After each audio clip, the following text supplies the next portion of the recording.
Family जहाँ पे सारंगी ही बजती रही। हमारा जनरेशन 8वां पुश्त है, 8वां जनरेशन हूँ मैं, जो मेरे घर पे सारंगी वादन की परंपरा को निभा रहा हूँ। तो सारंगी फैमिली में जन्म लेना और सारंगी को ही बजाना फिर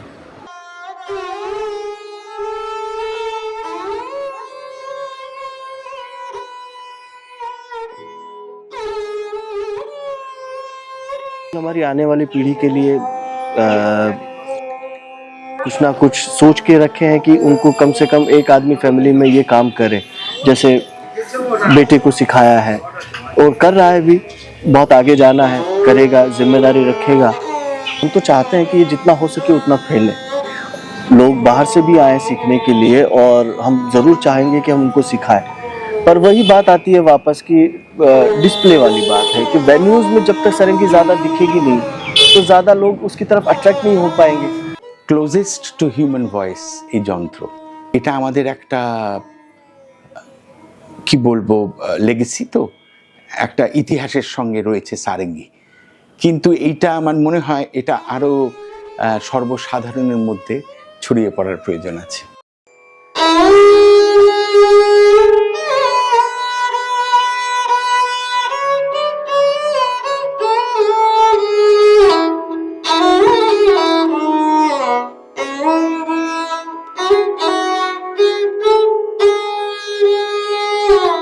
हम लोग परिवार में सबके घर में एक भाई तबला बजाएगा तो एक भाई सारंगी बजाएगा, तो ऐसा ये परंपरा रहा है। अब कोई कोई घर ऐसा रहा है जो सभी लोग सारंगी बजाते थे कि घर में चार लोग चारों भाई भतीजा सब बजाते थे। अभी अभी भी 2-3 घर ऐसा है कि अभी भी उनके घर में बच्चे लोग बजा रहे हैं।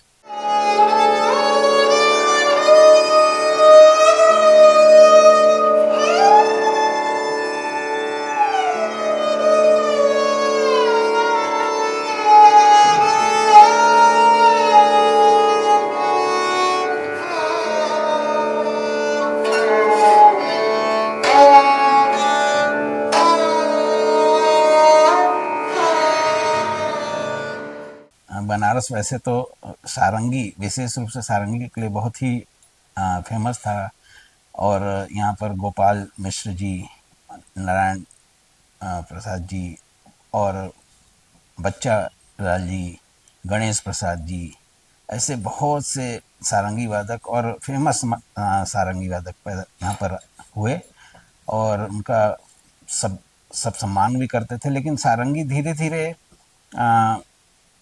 अपनी जगह से क्यों हटी, मुझे तो ये पक्का नहीं मालूम है क्योंकि बहुत लंबा समय है ये।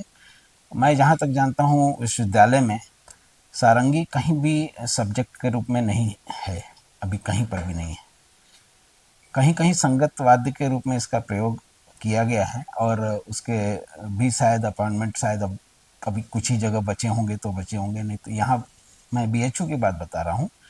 यहाँ पर 2 पोस्ट अभी भी है सारंगी की। इसमें हमारे 2 लोग यहाँ, संतोष कुमार मिश्र जी थे और कन्हैया लाल जी, इनका यहाँ पोस्टिंग हुई थी पहले। इनके रिटायरमेंट के बाद ये पोस्ट खाली पड़ी हैं और जल्दी ही निकलेगी, वो हम लोग उस प्रोसेस में चल रहा है सब कुछ। तो यहाँ पर काशी नरेश थे, डॉक्टर विभूति नारायण सिंह, वो कुलाधिपति थे BHU के। जब BHU में जब हमारे फैकल्टी में आए वो, तब सबसे परिचय कराने लगे, आपके यहाँ क्या क्या है। तब कहे कि भाई हमारे यहाँ वायलिन है, हमारे यहाँ मृदंगम है, हमारे यहाँ कर्नाटक म्यूजिक है, हमारे यहाँ भरतनाट्यम वो है, कथक है, सितार है, बांसुरी है, वायलिन है। करे इतना है, आपके यहाँ सारंगी नहीं है। राव जान है इस फिल्म में, तो देखा जाए तो ये सारंगी के लिए ही बनी है एक तरह से। इतना सारंगी का इसमें इस्तेमाल है।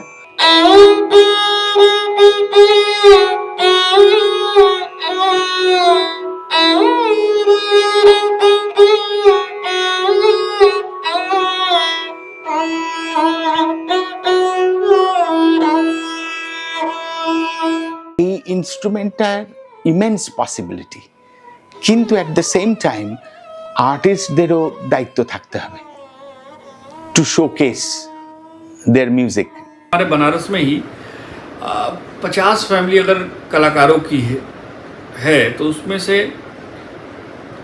35 फैमिलीज 40 फैमिलीज में सारंगी ही बजती थी।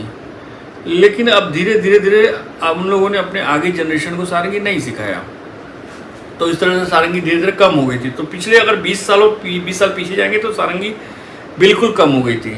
किसी ज़माने में सेठ साहूकारों, राजा महाराजाओं ने इस वाद्य और इस वाद्य के कलाकारों को बहुत प्रोत्साहित किया, उनको पैट्रोनेज दिया। क्यों ना आज भी कॉरपोरेट और बिजनेस हाउसेस आगे आए, सरकार आगे आए और इसे पैट्रोनेज दे, इस कला को उभरने और निखरने का एक अवसर दें।